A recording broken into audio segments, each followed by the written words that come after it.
Bueno, bienvenidos a nuestra primera sesión del programa Hombría, Heroicidad y Paternidad. Estábamos preguntando a ver quién había hecho la tarea preinicial. Todos deberían tener en sus manos dos documentos. Uno, un cuestionario se llama sobre el filme After Earth que subió Senpai Mayra al grupo en Facebook, donde tienen una tarea preinicial, unas cuantas instrucciones, luego hay una tarea inicial, luego el cuestionario del programa, un cuestionario detallado acerca del filme que vamos a ir estudiando en detalle, ¿sí? Entonces, si no lo tienen, ¿okay?, en uno de los descansos o al final, preguntar cómo lo podéis conseguir, ¿okay?, cómo lo podéis obtener. Bien. Ahora, tenemos otro documento que hemos repartido esta mañana. Se denomina tarea de emboscada número 1. ¿Lo tenéis? ¿Todos los tienen? Por favor, levantad la mano si lo tenéis. Sí, sure. Todos tenéis una copia. Ok, perfecto. Entonces, ¿por qué esta tarea de emboscada? Yo entiendo que este filme que vamos a estudiar en detalle, esto de After Earth, os choca. A muchos, por cultura, os tiene que chocar, que es natural. A mí no me choca porque al fin y al cabo la cultura afroamericana es la cultura de mi padre, con eso me crié. Yo veo a hombres como Brashear en esta otra película que vamos a ver, o el comandante Rage, eso, y estoy viendo a mi padre, estoy viendo a mis tíos. Para mí es normal. Entiendo que no es normal en esta cultura porque también es mi cultura, es la cultura de mi mamá. Entonces, pues, a lo largo de mi vida he tenido la ventaja de desenvolverme en diferentes culturas en realidad la cultura de mi país es cultura afroamerindia, o sea, porque son cherokee y afroamericanos. Cultura judía, cultura española, he vivido y he estudiado en Canadá, en Inglaterra, etc. Entonces, he visto cómo funcionan las cosas dentro de diferentes culturas. A lo largo de este programa vamos a ver, como indica aquí en el primer cuestionario, donde en las instrucciones acerca del programa, vamos a ver esta película de After Earth y vamos a ver también La Odisea. ¿Quién no ha visto el video que se filmó como introducción al programa y se subió a YouTube y a Facebook? ¿Quién no lo ha visto? Ok, ver el video, los 41 minutos o lo que sea, que son importantes, ¿okay?, para ubicaros, para entender para qué y por qué, ¿sí? Ahora, cuando vemos películas en las cuales individuos están formando, típicamente varones, están formando a varones jóvenes para tratar de hacer hombres de ellos, ¿okay? Vemos películas, por ejemplo, Coach Carter, nos viene a la mente. ¿Quién no ha visto Coach Carter? No ha visto Coach Carter, ok. Vamos a ver que muchas de estas películas figuran hombres de la cultura afroamericana. Y la pregunta podría ser, si pensáis de esa forma, ¿por qué? Porque es la cultura que en los últimos 150 años ha salido de ser considerados legalmente subhumanos a tener un puesto como presidente del país más poderoso de la historia. ¿Okay? En menos de 150 años, de esclavos a presidentes en el mismo país donde eran considerados esclavos. Eso es éxito. No todos dan la medida, ni mucho menos. ¿Okay? Hay un tremendo problema en la cultura afroamericana, problemas sociales, problemas familiares, tremendos. ¿sí? Pero es indudable que la figura del padre, cuando está presente, que lamentablemente escasea, brilla por su ausencia, pero cuando está presente, es indudable que sea un elemento indispensable para el éxito de esos individuos que lo han logrado en la cultura. Hace poco vimos aquí un documental de Michael Jordan. ¿Quién estaba aquí para ese documental? Ok, ¿os acordáis de la importancia que daba Michael Jordan en su padre?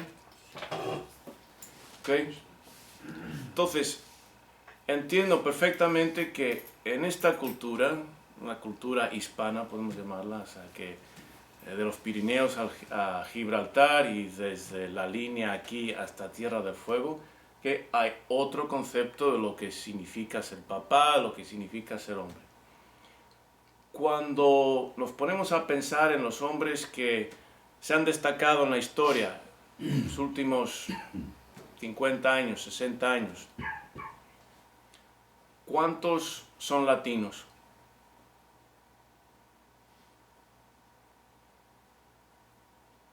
Si vamos un poco más atrás podemos decir Che.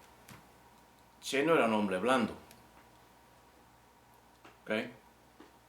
Che no daba órdenes con florecitas. ¿Alguien ha visto? ¿Alguien sabe algo? ¿Alguien ha leído? No me refiero a que tengáis una camisa de Che, eso no cuenta. ¿Alguien ha leído algo acerca de Che Guevara? ¿Alguien ha visto la película, el filme de Che Guevara? Okay. ¿Creéis que Che Guevara estaría en contra de la figura del papá en After Earth? No sé. Estaría totalmente de acuerdo, porque sabe que eso es lo que se precisa para formar hombres. Entonces, vuelvo a la pregunta, ¿cuántos hombres se han destacado en la cultura latina en los últimos 50, 100 años? No me refiero a cantantes y bailarines y esas cosas, no, me refiero a figuras heroicas en las cuales el pueblo se reúne y los ve como ejemplares para un tremendo cambio para su beneficio. ¿Cuántos? Y sin embargo, ¿quiénes destacan? Mandela, ¿sí? Malcolm X, para los que saben, Martin Luther King, Gandhi. ¿Okay? Afroamericanos son como mucho 15, 20 millones. Hispanos, 500 millones. La verdad, nuestra representación en términos de grandeza es patética. ¿Okay? Entonces, quiero que tengáis eso en cuenta. Que os parezca yo un individuo radical, pues bienvenidos. Lo soy. Pero eso es lo que se precisa, porque la vida es dura. Y tienes dos opciones, o ser más duro y sobresalir, ¿okay? O hundirte y ser el tapete para el mundo. Entonces, aquí lo que tenéis que decidir es que si queréis sobresalir o ser tapetes. Si queréis ser tapetes, estáis ocupando espacio y oxígeno, ¿okay? Mejor no volváis. Si queréis sobresalir, este es el lugar. Vosotros tenéis que decidir. ¿Okay? Ahora, teniendo eso en cuenta, vamos a... ¿Alguna pregunta? No sé. Bien. Es que yo me apasiono, ¿no? Entonces, vamos a ver este nuevo cuestionario que, como digo, es tarea de emboscada. ¿Por qué emboscada? Porque os di unas tareas, sabía que por lo menos la mitad no lo ibais a hacer. Pues, he sido profesor universitario muchos años, entonces ya sé cómo son los alumnos en todas partes, pues es de naturaleza, ¿no? Como dicen, fui monaguillo antes de fraile, entonces yo tampoco muchas veces hacía las tareas, pero aquí esto no es para una calificación, ¿okay? Esto es para vosotros, para vuestras vidas. Bueno, entonces esto se ha preparado como un preámbulo para moveros un poco el tapete en cuanto a vuestras posibles reacciones ante este film de After Earth, después de la Tierra. ¿Ok? Vamos a hacer lo siguiente, hasta las 12 vamos a trabajar en este documento. Tiene un componente de ensayo inicial y luego un cuestionario abreviado en términos de los cuestionarios con los cuales nosotros típicamente abordamos un filme, o sea que solamente tiene 31 preguntas. Y eso lo vamos a hacer antes de las 12, para las 12. De 12 a 1, okay, vais a ir a comer. A la 1 vais a ver la película Man of Honor, completa, ya teniendo el cuestionario en mente. Dura aproximadamente 2 horas, de 1 a 3. De 3 a 5 vamos a discutir las preguntas. ¿Sí? Sí, yo la- Ok, entonces, por favor, alguien que empiece a leer el primer párrafo. Venga, Senpai Fausto. El tema de nuestra primera sesión de hombría, heroicidad y paternidad es algo que en las ciencias cognitivas llamamos esquemas. Los esquemas son los lentes a través de los cuales percibimos, interpretamos, entendemos, juzgamos, calificamos, aceptamos o rechazamos, etc. Todo lo que experimentamos en el mundo. Comienzan a formarse en nuestro cerebro incluso antes de nacer y son el resultado principalmente de ideas, valores y principios heredados por nuestros familiares y por la cultura en general. Una vez establecidos tenemos la tendencia de interpretar la realidad, cualquier realidad, de forma que confirmen nuestros esquemas. Los esquemas religiosos son los que más definen nuestra relación con el mundo, con la vida, con la muerte, y por lo tanto son los que más definen tanto a la cultura como al individuo dentro de la misma. Ok, perdón. ¿Alguna pregunta acerca de eso? Es importante que esto lo podéis llevar, entonces si después os están cayendo fichas o tenéis preguntas, me las enviáis por correo electrónico o por Facebook y durante la semana pues haremos una mini sesión aquí y se subirá, sí. ¿Esquemas o patrones, Shodai, es un sinónimo? ¿Esquemas mentales, patrones mentales?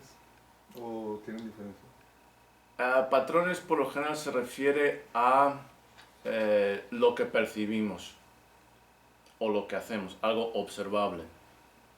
Okay, por ejemplo, un patrón en un dibujo en el papel de la pared, hay un patrón, ¿sí? Es algo que se repite, entonces algo observable.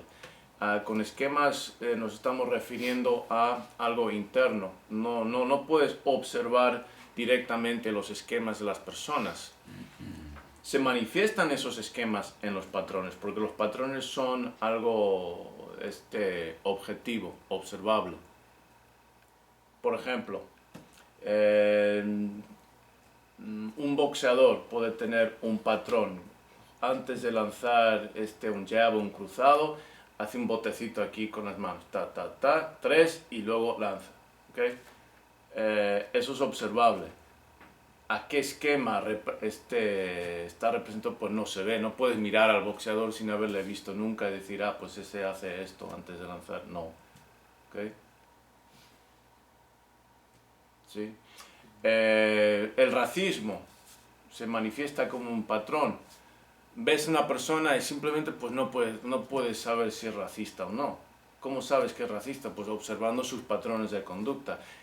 Esos patrones de conducta representan esquemas según los cuales otras personas que no son de su raza, de su cultura, son inferiores. ¿Sí? Eso está por dentro. Buena pregunta. ¿Más? ¿Otra? Ok, continúa.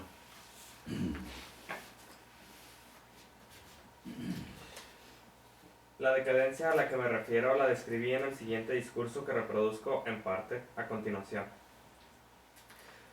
Buenas tardes, me llamo Jaime Alejandro Overton Guerra. Soy el director y el maestro fundador del Instituto Kaizen de Bamba Río. Y estoy aquí en calidad de padrino de mi alumno, Fausto Mármol Márquez. Para que entiendan un poco mejor la naturaleza de mi relación con Fausto y lo que implica que sea uno de nuestros alumnos distinguidos e instructores es preciso que comprendan la naturaleza de nuestro instituto. El Instituto Kaizen Center de Mamba Río es una institución que se fundó hace unos años aquí, en playas de Tijuana, con el propósito de formar miembros destacados de una nueva generación de individuos dedicados a la excelencia personal y social. Nuestras enseñanzas se basan en un paradigma integral de autorrealización total, física, intelectual, emocional y espiritual. La programación del instituto incluye las artes marciales, el pensamiento estratégico, la psicología cognitiva y social, la política y la economía internacional y la historia de la cultura universal. En su esencia, el Instituto Kaizen de Mamba Río responde a un estado de decadencia en nuestra cultura latina, prevaleciente desde los Pirineos hasta el estrecho de Gibraltar y desde Tijuana hasta Tierra del Fuego. Nuestro objetivo es la formación de individuos dedicados a la excelencia en todos los ámbitos de sus vidas, para que ellos, con su vivo ejemplo, industria y liderazgo, sirvan para contrarrestar este estado de decaimiento cultural, precisamente con individuos como Fausto Marmo. La idea de establecer este instituto de formación integral aquí, en el lado latino de la frontera con los Estados Unidos, surgió como resultado de un proyecto que se me encomendó trabajando como psicólogo en una correccional de niñas y adolescentes en San Diego. Ahí mis pacientes eran niñas antisociales, negativistas desafiantes,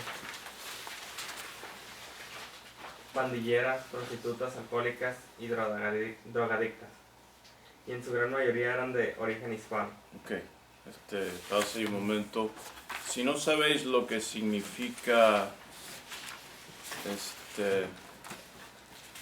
bueno, lo que quiero decir con negativista desafiante, lo he incluido al final en una nota, en la página 7.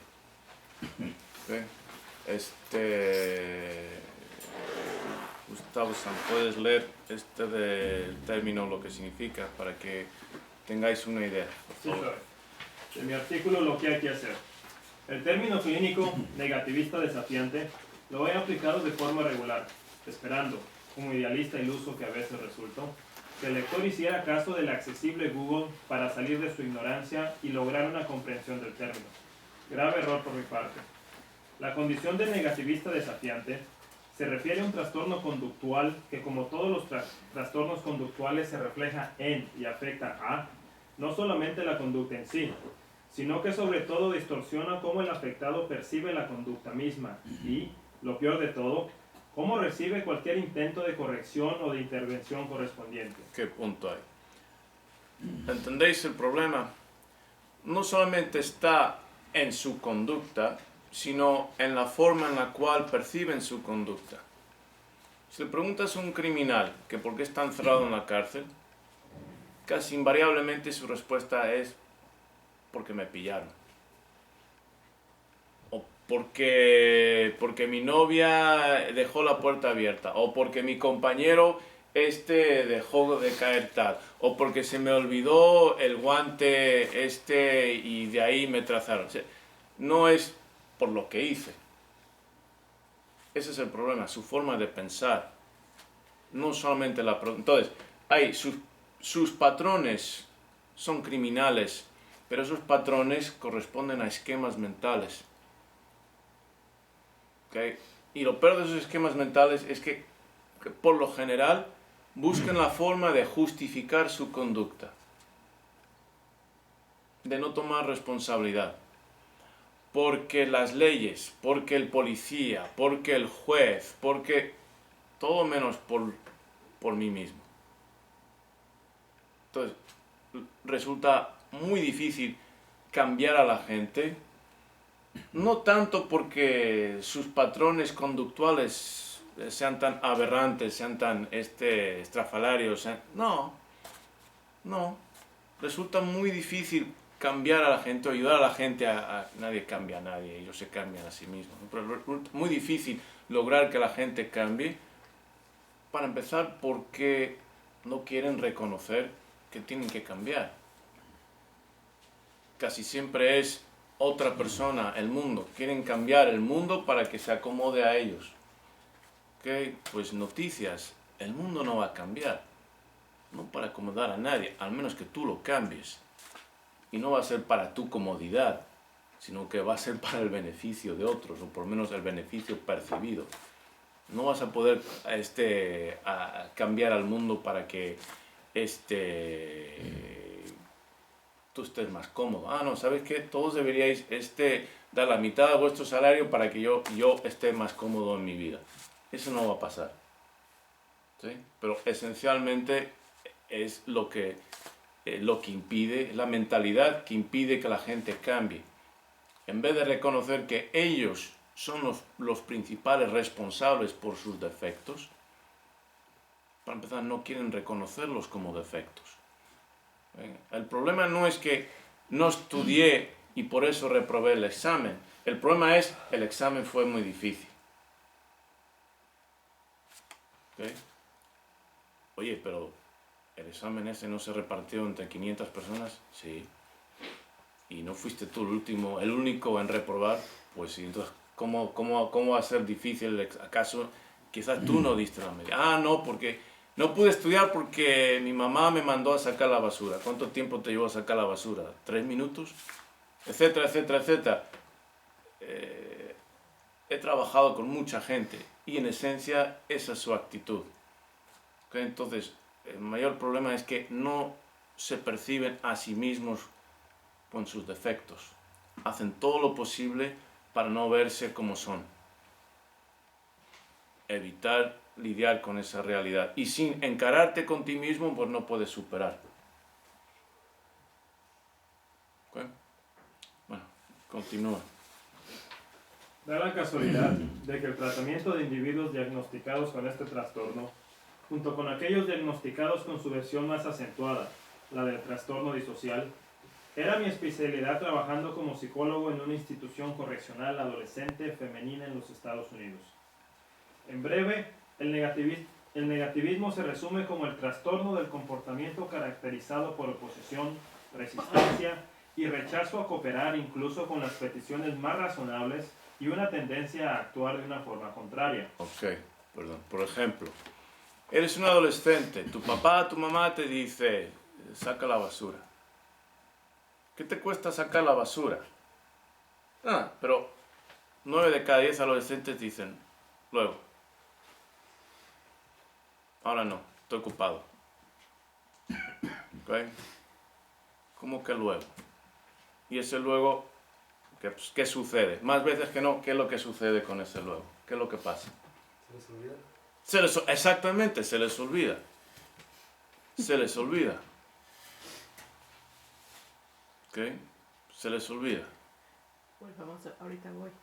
Ahorita voy. Y ese ahorita se convierte en una hora, y mañana, y pasa el camión de la basura, y ahí está la basura. ¿Ok? Son detalles, podéis pensar, eso es pequeño, pero no. ¿Ok? Es representativo de toda una personalidad. Y si no sois capaces de seguir instrucciones tan básicas como saca la basura y hacerlo cuando, ahora, esa va a ser vuestra vida. Es fácil predecir cómo va a ser la vida de la gente. Muy fácil. ¿Okay?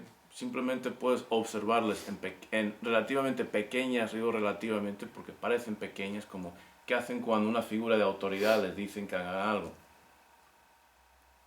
Algo razonable. No estamos diciendo, roba el banco. No, saca la basura. La vida no está en riesgo, no es una tremenda inversión de tiempo. Saca la basura. ¿Acaso no comes aquí? ¿Quién te da de comer? ¿Quién te da la ropa? ¿Quién paga tu colegio? Etcétera, etcétera, etcétera. Lo mínimo que puedes hacer es sacar la basura cuando se te pide. ¿Sí? Pero es una actitud de desafío. Y piensan que, qué tremenda victoria. Ahora sí que soy el máscara. Mi mamá me pidió que sacara la basura y le dije que ahorita, lo hago cuando me dé a mí la real gana. Okay. 20 años después, sigue siendo un perdedor. Okay. Esa es la neta. Porque si no aprende a recibir y a acatar órdenes, jamás va a aprender a ordenarse a sí mismo. así es como aprendemos. Aprendemos a ser disciplinados porque se nos impone una disciplina. Llega un momento en que papá y mamá ya no están. Es algo que figura prominentemente en la película After Earth. Papá, gran comandante, y en ese momento decisivo, ya me estoy adelantando, es que me apasiona. En ese momento decisivo de la vida de su hijo, no puede estar. Está lesionado. Este es el hombre que es responsable por salvar la humanidad, y a su propio hijo no le puede salvar porque está lesionado. ¿Okay? Lo único que puede hacer es darle su guía verbalmente, ¿sí? Pero hay un momento falla el equipo y ni eso. ¿Y qué le queda al hijo para salvarse a sí mismo? Todo lo que le ha programado su padre. ¿Okay? Y si lo rechazáis, pues los resultados pues son previsibles. Son previsibles a nivel individual, son previsibles a nivel cultural. ¿Por qué no tenemos grandes hombres destacados, grandes líderes visionarios en la cultura latina? ¿Por qué? Porque cuando la mamá dice saca la basura y el niño dice ahorita, el papá no le pega, ¿okay?, una patada en el trasero. Por eso. Simple. El papá como figura de autoridad brilla por su ausencia. ¿Ok? Por eso. Ok, bueno, sigue. O en más detalle, como una categoría nosológica incluida en el Manual Diagnóstico y Estudio DSM-4 del American, inglés, Psychiatric Association. donde es descrita como un patrón continuo de comportamiento desobediente, hostil y desafiante hacia las figuras de autoridad, el cual va más allá de la conducta infantil normal. Ok, un momentito. Desobediente, hostil y desafiante. Me di cuenta que lo que en ciertas culturas de primer mundo se considera como patológico, como pues este individuo hay que encerrarle. En las culturas latinas es la norma. Bueno, entre adolescentes sobre todo. ¿Okay? Desobediente, hostil y desafiante. Es la norma. Continúa. Cualquiera que haya vivido íntimamente y extensamente con numerosas manifestaciones de la cultura hispana, peninsular o iberoamericana, como lo he hecho yo, podrá dar testimonio de que el hispano es dado, por cultura, a rechazar cualquier imposición disciplinaria y por ende formativa su conducta, y a discutir, de tú a tú, desde la soberbia de su falta de formación y de forma irreverente sino grosera, con cualquier experto en su propia materia. Discutirá con un profesor universitario sobre cuestiones de cultura sin haber tenido una formación alguna en esa materia. Contenderá con un experto en religiones del mundo en cuanto a la religión, sin haber siquiera leído su propia Biblia. Rechazará la interpretación histórica de un evento sin conocer la historia misma y sin molestarse siquiera en instruirse al respecto, etcétera, etcétera, etcétera. Y todo en pos de reafirmar lo que entiende desde su limitada perspectiva ser una ideología de igualdad social. Es decir, no se molesta en cultivar su entendimiento para elevarlo al nivel del experto, pero reduce el prestigio y el valor del experto a su bajo nivel de mediocre comprensión. Claro que la religiosidad que afirma que todos somos iguales ante los ojos de Dios juega un papel prepotente e inconsciente en esta actitud irreverente y soberbia del negativista desafiante. Ok, vamos ahí. ¿Se entiende? Sí, sí. Ok. Pensamos, pues es que todos somos iguales. Pues no, no todos somos iguales. Algunos son más altos, algunos son más bajos, algunos más guapos, otros somos más feos. Así fue el azar de los genes, ¿no? Okay.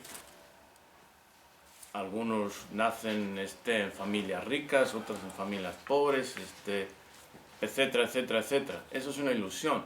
¿Okay? Pero es increíble cómo en ciertas culturas las personas se creen con el derecho de discutir con expertos en su materia. son capaces, sobre todo en esta cultura, capaces de discutir con un cirujano cardíaco acerca de pues, cómo funciona el corazón. Y no les cae la ficha de lo ignorante, la gran soberbia en eso. ¿Y quién se perjudica? ¿El cirujano? No. Claro que no. Eso es un ejemplo. Recomiendo que a lo largo de la semana o el próximo mes que leáis esto en detalle, con más pausa, para que vayan cayendo las fichas. Ok, continúa por favor.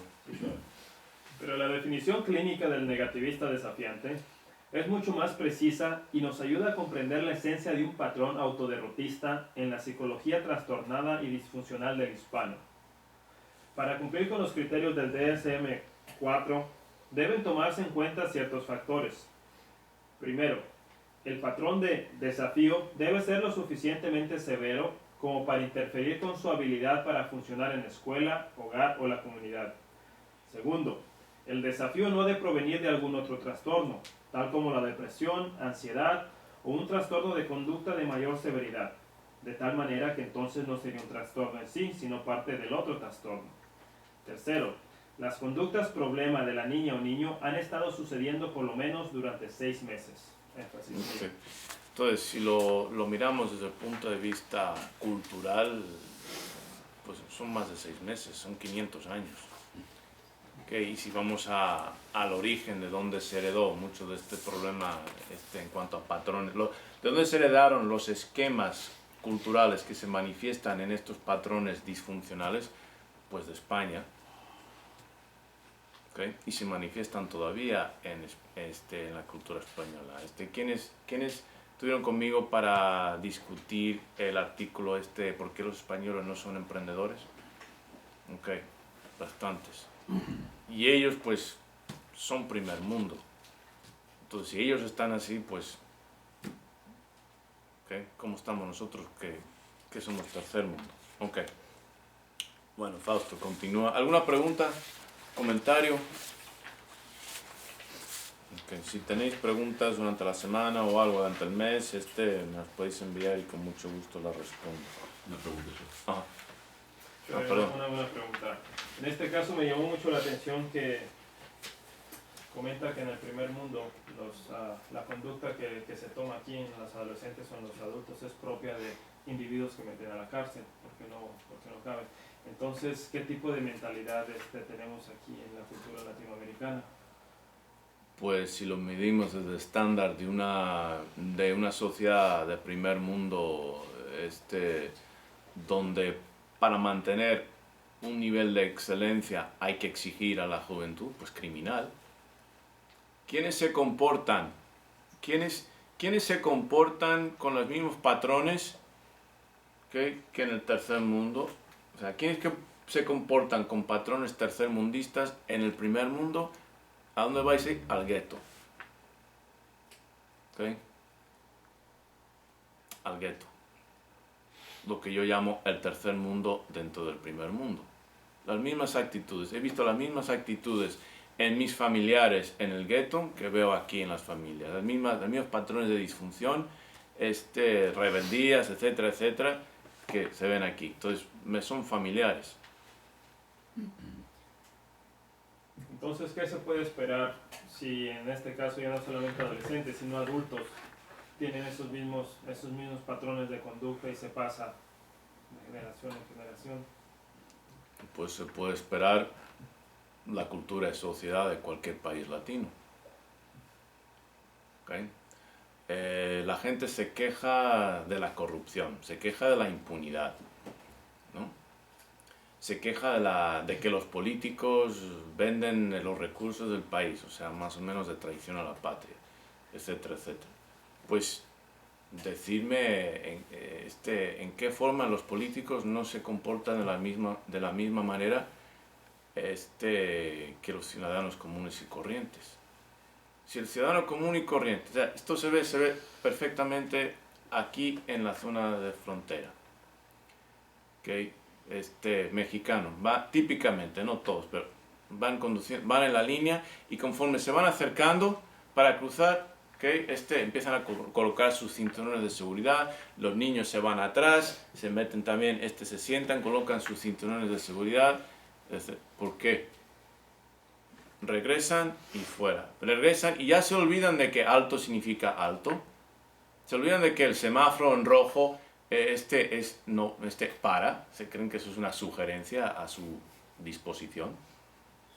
¿Okay? Se olvidan de que hay que poner las intermitentes para girar.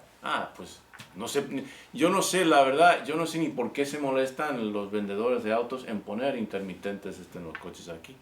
Porque rarísimas veces he visto a alguien aquí, y en Brasil lo mismo, cuando he conducido allá, rarísimas veces se ve a alguien que señale a la derecha, a la izquierda, que no. Ahora, esos mismos conductores, en cuanto cruzan la línea, aquí hay que explicar, pues, ¿por qué no aplicar las reglas aquí, en vuestro propio país, que estáis dispuestos a seguir, que en el país de otro? Y luego esperáis que los políticos sean diferentes. ¿De dónde vienen los políticos?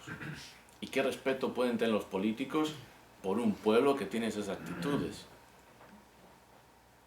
En un artículo que se titula Vamos a contar verdades, acompañé a una joven a ver a su marido, una joven de aquí a ver a su marido en una cárcel en San Diego. Y el jardín de la cárcel estaba pues muy bonito, nada, el parquecito, nada del otro mundo, pero limpio, etc. Y la muchacha comentó algo que me llamó mucho la atención, que era más bonito que cualquier jardín que había visto en México. Y ella había viajado o sea, no era de Tijuana, había viajado por diferentes partes de México. ¿Y sabéis quiénes eran los responsables por cuidar el jardín? Mexicanos, prisioneros encarcelados. O sea, allá pueden cuidar parques, etcétera, pero aquí, ¿qué se puede esperar? Pues lo que se ve, se puede esperar. Simplemente salir a la calle, abrir los ojos y dar 360 grados, y eso es lo que se puede esperar. Y para aquellos que cruzáis al otro lado, simplemente tenéis que cruzar la línea y vais a ver la tremenda diferencia. Y lo fascinante es que pues cruzáis al otro lado y, ¿sabéis? En San Isidro, típicamente, ¿qué se habla? ¿Qué idioma se habla? Español. ¿Ok? Español. Cruzáis la frontera, se habla español. Mucha de esa gente trabaja aquí, pero cruzando la línea se comportan como, porque no tienen más remedio, como seres civilizados. Saben perfectamente, tienen que tirar algo, pues buscan un basurero para tirarlo. Aquí, ¿qué hacen? ¿Okay? Bajan la ventana del auto y fuera. Allá es una multa $1,000, 1,200, 2,000, no me acuerdo, que tirar algo si te pillan, etc. Eso es lo que se puede esperar. Entonces, la conducta que aquí se toma por normal, aceptable, allá te encierran. Y te tienen que encerrar. ¿Okay? Y si habéis leído mis escritos, sobre todo mi libro Mandate Report, sabéis que no soy un gran fan de la cultura angloamericana, pero las cosas como son. Entonces, ¿qué se puede esperar? Pues leer los periódicos. ¿Okay? ¿Que hay corrupción en la política americana? Pues claro que hay corrupción. No sería política si no habría corrupción, por favor. ¿Okay? Pero hay niveles y niveles. ¿Sí? Hay niveles y niveles. Tendrá todos los defectos que tenga, sigue siendo el imperio. Y tiene muchos defectos, y quién sabe durante cuánto tiempo más será el imperio, dado sus tremendos defectos, pero eso es aparte. ¿Sí? Ok, gracias. De nuevo, buena pregunta. ¿Quién le toca continuar? Senpai.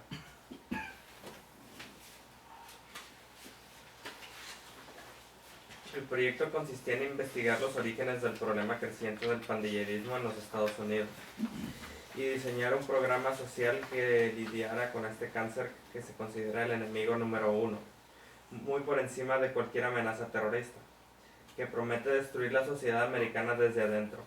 Y los latinos suponen una parte significativa de este cáncer, aún constituyendo solamente un 16.5% de la población total de los Estados Unidos. Más del 40% de los pandilleros juveniles son latinos. Ok, alto ahí. Reparad un poco en esas estadísticas.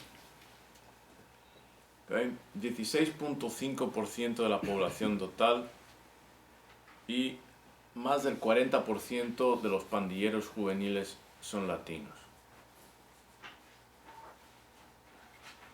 Okay. O sea, no hace falta un curso en estadística para darse cuenta de que estamos tremendamente sobre representados en una categoría que la verdad es vergonzosa. ¿Okay? Ok, continúa. Los problemas prevalentes en la cultura hispana no eran una novedad para mí. Soy descendiente de españoles y he viajado o vivido en países latinos y convivido con la gente latina toda mi vida. Puerto Rico, España, Cuba, Brasil y México. De adolescente tuve experiencia directa con la criminalidad juvenil, con sus causas y sus consecuencias. Una parte de mi formación académica, de hecho, se centra en el estudio de la cultura latina. Mi primera licenciatura de la Universidad de Queens, en el Canadá, estudios españoles e iberoamericanos, se dedicó al estudio de la política, la cultura, la historia, la economía y la literatura de los países de habla hispana.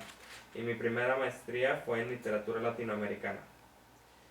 Durante mi etapa de formación universitaria en el Canadá, trabajé unos años para el sistema penal y criminal canadiense como intérprete inglés-español y español-inglés.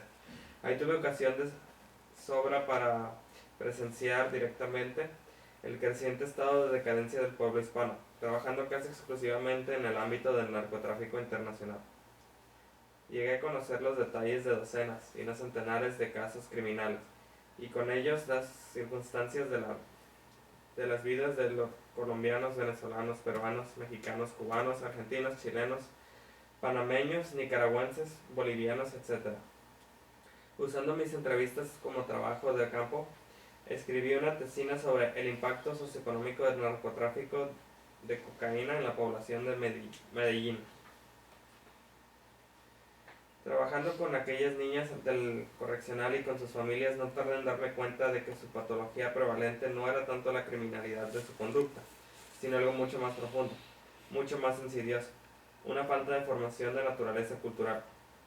Es decir, sus problemas no surgían tanto por su estatus socioeconómico, sino por los mismos valores culturales. ¿Cuáles son esos valores culturales tan problemáticos y disfuncionales que llevan a tantos latinos, una vez que cruzan la frontera de los Estados Unidos, a la criminalidad juvenil?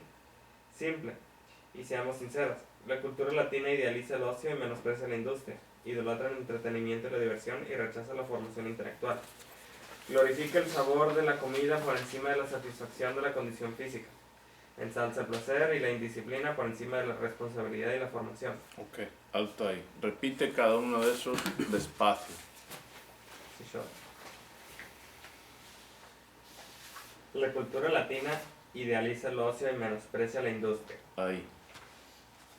Idealiza el ocio y menosprecia la industria. Somos una cultura que, pues eso, idealiza el no hacer nada útil. ¿Okay? Pues ¿qué se puede esperar? ¿Qué se puede esperar en términos de resultados de una cultura que piensa que el no hacer nada es lo máximo? El no tener nada que hacer, que nada se le imponga, es lo máximo. Pues ¿qué se puede esperar? Pues nada. Exactamente, nada. Eso es lo que se puede esperar. Si por lo contrario tenéis una cultura que idealiza la industria, ¿okay? Pues ¿qué se puede esperar? Grandes cosas. ¿Por qué los españoles no son emprendedores? A pesar de gozar del nivel de formación educacional más alta de su historia. porque sigue siendo una cultura latina, lo máximo es no tener que dar ni golpe. Pues ¿qué se puede esperar de una cultura? Pues ni golpe, nada. Siguiente par, vamos a ir por pares.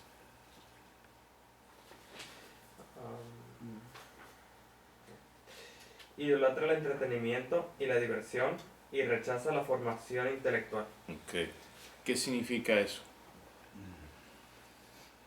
¿Qué quiero decir con idolatra el entretenimiento y la diversión y rechaza la formación intelectual? Y aquí se hacen más fiestas cada fin de semana o cada fecha que hay aquí por calendario, que el estar leyendo o agarrando un libro, porque por estadística estamos súper bajos. Y los libros que los libros que leen, no estamos hablando de grandes relatos, es porquería. No estamos hablando de gran literatura. ¿Okay? Es porquería, cosas comercial, nada que vaya a impulsarte a que tú seas el gran héroe de tu vida. Puro entretenimiento, ¿ok? Como llamo, heroicidad vicaria, o sea que ese impulso natural del ser humano, particularmente del varón de nuestra especie, a ser héroes, pues en vez de nosotros mismos agarrar el toro de la vida por los cuernos y ser héroes, no, simplemente se conforman con leer héroes en los libros o en los juegos de video, o en películas, u otras tonterías, ¿okay? Pero nada que mueva a la gente a la heroicidad personal. ¿Okay? Pues que lean es mejor que no lean, pero la verdad, que lean porquería no es mucho mejor a que no lean. ¿Sí? Por algo existe la gran literatura. ¿Ven? ¿Okay? Porque esos escritores tenían algo entre oreja y oreja que transmitir. No solamente entretenimiento, diversión.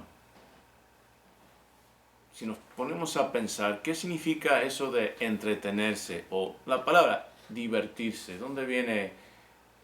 No hace falta ir a Google, pero de diversión. Ajá. No es de dividir de uno mismo. No, pero por ahí. Diversión no es como distracción. Exactamente. Exactamente. O sea, tienes tu camino y te desviaste. Tienes tu camino y hubo una diversión. O sea, te entreteniste en otra cosa, por lo tanto, no te dedicaste a lo que te tenías que dedicar. ¿Por qué esa mentalidad? Porque el tiempo no vale. El tiempo no vale. ¿Okay? Se trata de llenar el tiempo con todo lo más placentero posible. Porque al fin y al cabo, pues, ¿qué van a hacer con él? Si el tiempo no vale, es que la vida misma no vale, porque la vida son unidades de tiempo. Que es como la vida de cada uno es como gasolina en el tanque, pero sin saber cuánta gasolina hay en el tanque. Nadie sabe cuánto tiempo tiene. Eso no está en nuestras manos, pues podemos comer bien, hacer ejercicio, descansar, y esperando que eso va a alargar, pero en realidad no es cierto, no va a alargar. Te va a dar más vida dentro de tu vida, pero no te va a alargar necesariamente la vida. ¿Sí? Pero esta gente no valora sus vidas. ¿Por qué? Porque no se valoran a sí mismos. La persona o la cultura de industria dice, no, mi vida, yo voy a hacer algo grande con mi vida. Okay, espero que hayáis visto, subí hace unos días un video motivacional donde venían clips de diferentes películas y en el fondo está la voz de Mohamed Ali diciendo I'll show you how great I am, algo así, ¿no? Os mostraré lo grande que soy. ¿Okay? Lo grande que soy. Se aspira a grandeza. No puedes llegar a ser grande si estás perdiendo el tiempo con estupideces, con novelitas baratas. ¿Queréis aspirar a la grandeza? Leer novelas grandes, de hombres grandes o mujeres, que tenían algo grande que comunicar, algo que os inspire a la grandeza. Y no simplemente estar contentos con ver la grandeza en nuestros personajes.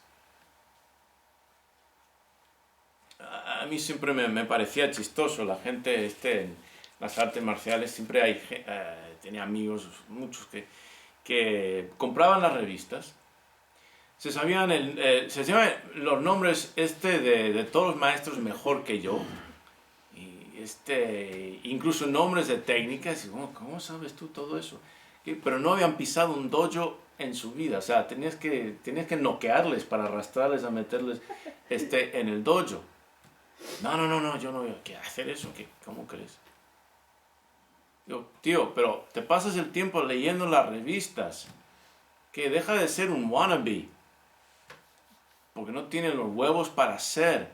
O sea, wannabe significa quieren ser, ¿ok? Pero no los tienen, ¿ok? No, se quedaron en la matriz de su mamá cuando nacieron, no sé qué les pasó, ¿ok? Tiene un amigo apasionado del boxeo. Ese tipo era increíble. O sea, si le preguntaras cualquier boxeador, sus estadísticas, más rápido que Google, no podría yo llegar al teclado, o sea, en qué round, etcétera. Y yo boxeaba en aquellos días. Pues, ¿por qué no te apuntas a boxeo? No, estoy preparando, no, algún día lo haré.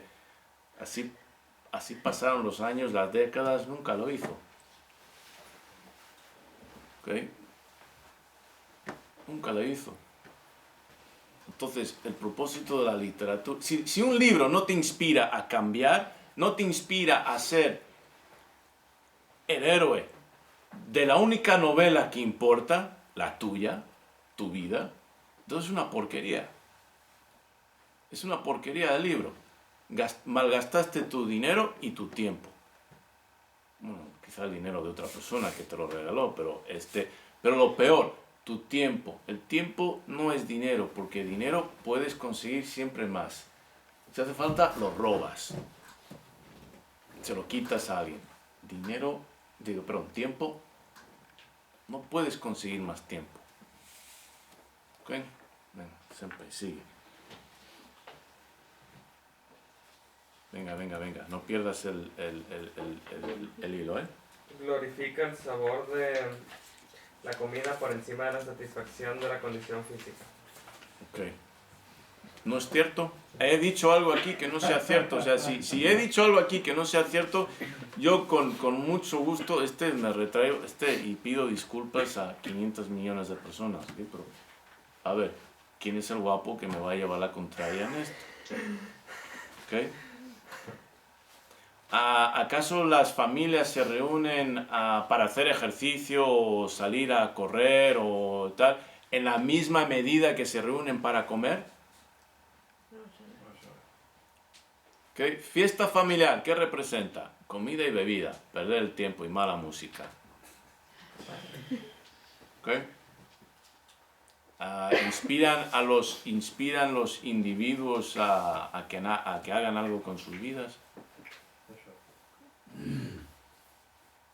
Porque si fuera ese el caso, a que inspiraran grandeza, si las fiestas, las reuniones familiares inspiraran eso, pues dominaríamos el planeta. ¿No? Estamos hablando de resultados. y procesos. Como dijo Machiavelli, cuando los resultados son exitosos, es difícil discutir con los métodos. Es difícil. Que me acuerdo mi hijo Jimmy una vez, que tenía 17 años, 18 años, estaba molesto conmigo, me dice, es que eres un exagerado. es radical. Y digo, ok, ¿y de dónde sale esto? Ah, mis amigos lo dicen. Ok, bien.